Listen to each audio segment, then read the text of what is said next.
work at DPR Construction. My background is in building commercial interiors projects for clients in the DC region. That last year, this time, I became the business development manager for my company. So I'm just trying to figure it out.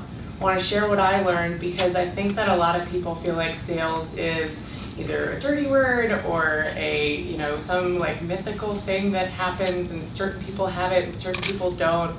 And it's just not like that. So the percent of the way through the buying process before a customer engages a vendor.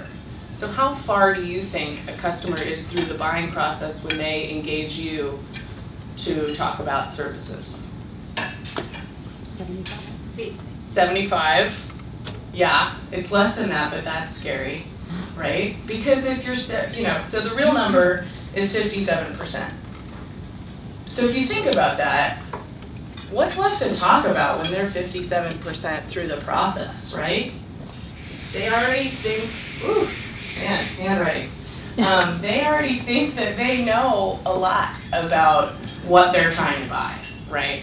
So you've got to figure out a way to get to them earlier in the buying process, right? I'm going to use one from my world.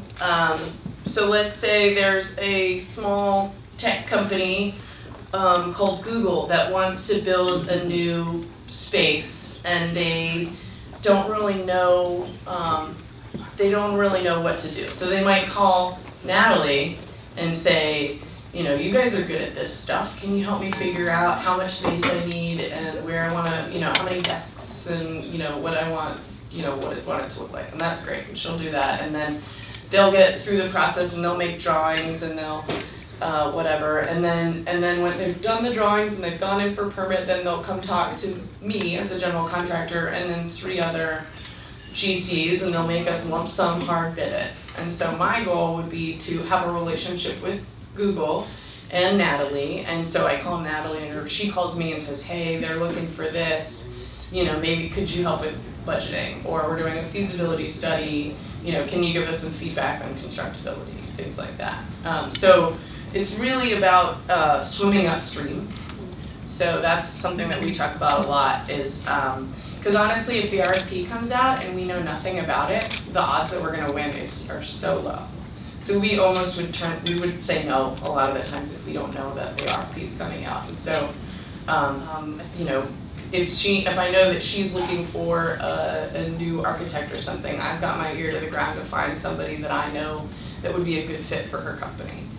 You know, it's all about the exchange of information, networking, making sure that you know, you're doing everything you can to work with the people you want to work with. And it goes to both ways too. You don't have to work with people that are not nice, you know, or you don't trust. Like if you get a bad gut instinct, even if they have the best project in the world, just stop right there, you know? There's not enough money in the world to go through a bad project or to work with someone that you can't trust, right? So how do you do that? You find them and you ask them a lot of questions, right? Because they are going to be, you know, if you're 57% of the way through the process, the only thing left to talk about is price, right? There's no way to really tell them the value and why they're paying this money for whatever you're selling, right?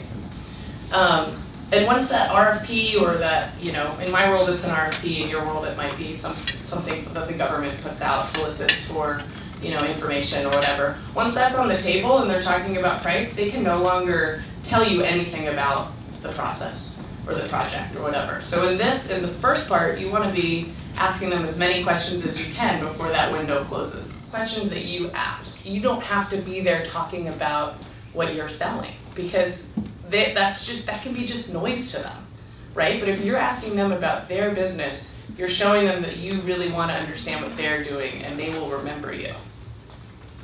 What do you think is the average number of stakeholders in a B2B buying decision? 3? More?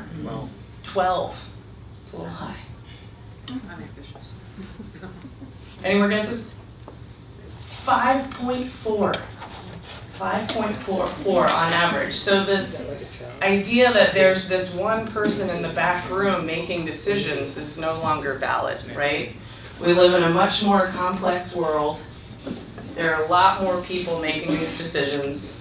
That's 5.4 goals, needs, priorities, right? So your facilities manager is going to have a different set of priorities than your CFO, who's really worried about the money. So you gotta identify those 5.4, get to know what their goals, needs, priorities are, and then figure out how you're going to serve them, right?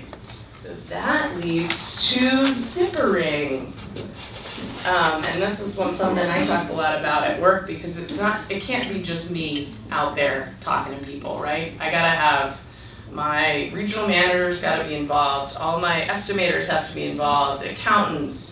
So you wanna get everybody in your company engaged in the selling process. It can't just be 1%.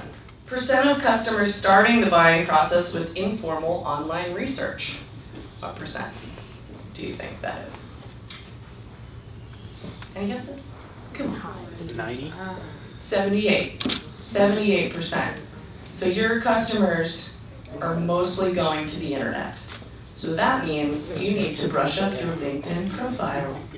You need a headshot. You need a cover photo.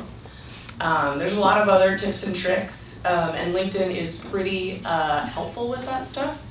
That also means, if you're a company that has a website, get your search engine optimization up, and then advertise where your customers are looking.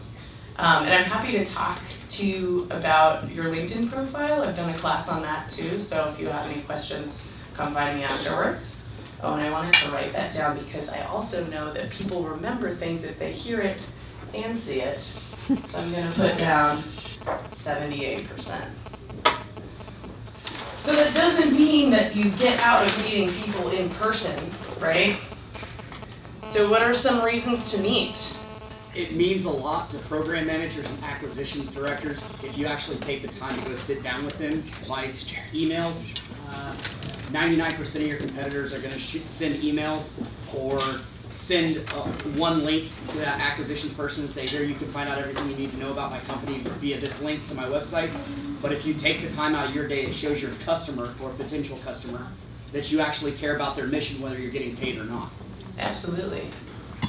Yeah, so finding that, and a reason to meet could be anything. It could be I have this, cool product. It could be let's go get a cup of coffee. It could be I want to hear about your newest project. Can I come to your building? Can I meet your whoever? I bet if we tried, we could come up with a lot of reasons to meet. Yes? Is this information valid also for products or is mainly for services?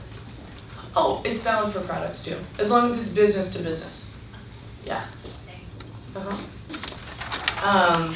And then when you go meet with somebody, I find it pretty overwhelming to just feel like I've accomplished something, because I meet with people all the time, but how do you really know you're doing anything?